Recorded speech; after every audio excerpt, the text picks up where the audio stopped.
The Turner Prize, a prestigious modern art competition which generates controversy every year. Each year the event spawns the same question from countless critics: is this really art? Oh, wow. Assembly! When the 2015 winners were announced to be an architectural group called Assemble, this caused more controversy than usual. What can be considered art? Could almost anything be called art? If so, what does this mean? As 3 student journalists, we took to the streets of our hometown Glasgow, where the Turner Prize was hosted this year, on a quest to figure out the true meaning of contemporary art, and to either prove or disprove just one statement.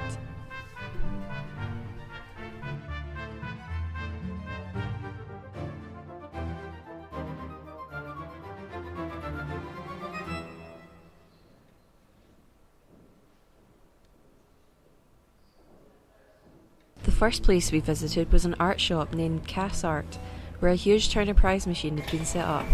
It offered various prizes in return for your opinion of the 2015 Turner Prize competition, and of modern art in general. We were able to gain a good feel of the public's opinions towards modern art from the cards strewn around the machine, and a lot of them were not positive.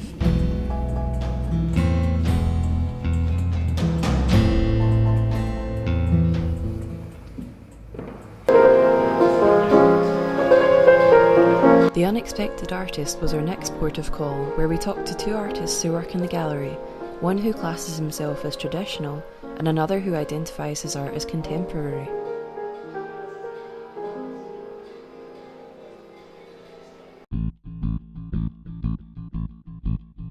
I'm a traditional surrealist. I like the surreal. The surreal is putting objects together that shouldn't be together, but they look right. Like Chagall, he done a statue of Venus and a bunch of bananas below her.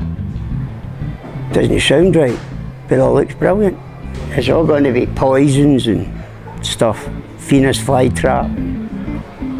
And the idea is, it's just before you open the pantry door, there's been a murder.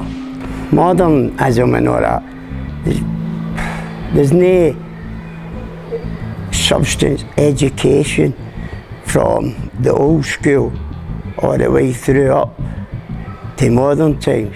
It's getting less and less professional. It's all in the same niche. There's no quality. It's crap. So what kind of art style do you do?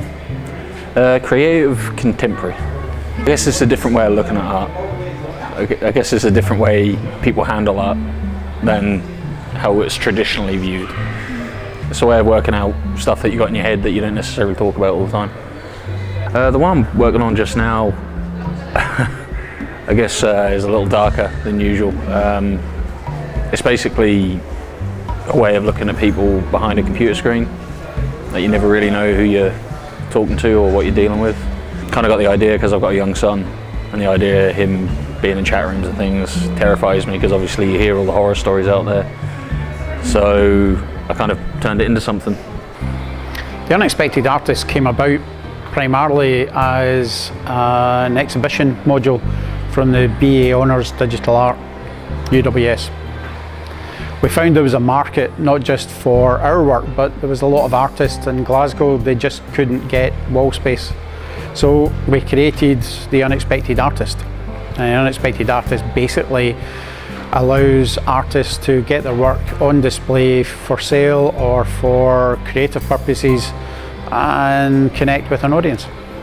We don't put a determination on the artist to bring in a certain type of work. So one day we could have somebody who does landscapes coming in, somebody who does portraits, then we get people like Liam that you talked earlier, who creates things really from his own mind. You've talked to John McPartland and he is very much along the same lines. He has an idea and they're driven. We try and keep the balance in the gallery as best we can, so it's not all landscapes, not all portraits. And certainly the feedback from the public is they like the diversity. After speaking to professional artists, we returned to our very own City of Glasgow College to talk to a contemporary art student and gain her insight into modern art. I'm working on a project for our Creative Processes project, which is following on from one we did in our last semester.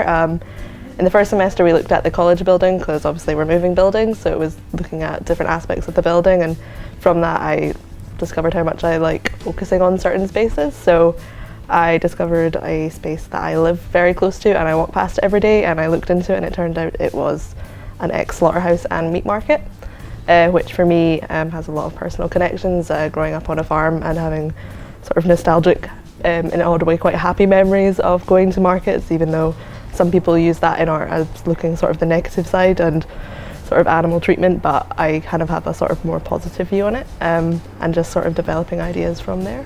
It's actually a lot of empty spaces, but I love building sites and I love brutalist architecture, which is really big in Glasgow, and sort of the social sort of effects of that sort of building. Would you say your art's contemporary?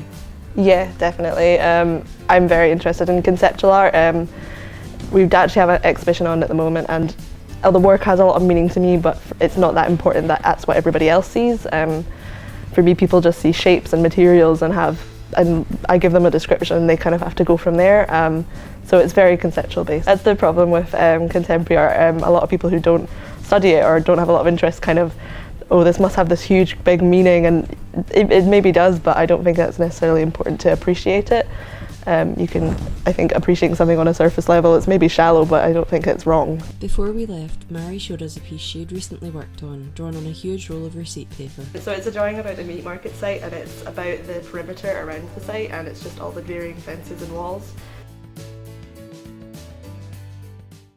Our final visit was to the Glasgow Gallery of Modern Art, where an exhibition called Ripples on the Pond was ongoing. We spoke to the curator of the exhibition, who explained what it was about. Ripples on the Pond started out as an idea about how we might be able to show some recent works that we'd acquired from Glasgow Women's Library. We'd bought 11 works from a series of works created by 21 artists. So it was thinking around how we could show them, because we didn't have the whole collection. And when I started to look at some of the works, I was picking up different themes like feminism, play, landscape, portrait. And so I decided to look at work on paper by women artists within our collection to see if there were any relationships between those works and the works that we just acquired.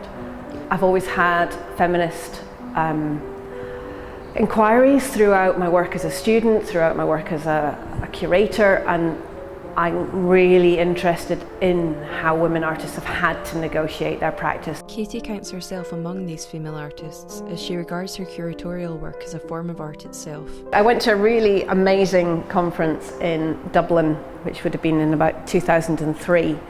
And at that point I was still making work. I had a couple of wee shows, but not very much. And Declan McGonigal spoke, there were various people there, and I suddenly realised that what I was starting to do through my own work, kind of paid work, was actually a kind of form, an artist practice of sorts. And I guess that's why I kind of talk about certain lines of query that I'm interested in and how I work with people. And again, with this exhibition, it was very, very conversational. There are a lot of people involved in that, and I'm still negotiating through that with different conversations about the exhibition itself and where those leads might take me within that. So I suppose I bring an artistic practice to what I do here. And lastly, the all-important question, where is the line between traditional and contemporary art? It's really hard because, I mean, when you look at, I suppose, more traditional art, you still see artists really following through an idea that they've had, really trying to push the medium each time which they're working in, which artists today would argue that they do, but what they're doing is they're pushing the medium from the previous generation before. So each generation will push that medium of paint or sculptural materials or print, or we're now in a realm of kind of moving image and digital media and new media, and so you can kind of see where video art is kind of pushed in film and digital art now, and everybody's experimenting, and with the rise of social media you can also see how people are pushing that as a medium. The last person we talked to wasn't an art expert. They hadn't studied art for years, and they couldn't really define the difference between traditional and contemporary art. The last person we talked to about modern art was you. Well, someone like you. These visitors wandered into the gallery from off the street and gave their opinion of the art. The art here, it's very powerful. To actually deal with suffragettes at the moment and the movement, some of the pieces, and women's struggle for identity within a world that's quite overcome by men and their power. It's a very, very strong exhibition, beautiful works. I don't know anything about art. It's cool. I like looking at it. It's the first time I've been to the gallery in years, and I've had a day off today, so I thought I'd come and have a look. It's enjoyable. It's just a nice, restful time for me to think. I don't pretend to know anything about art, but I know what I like. I like to see.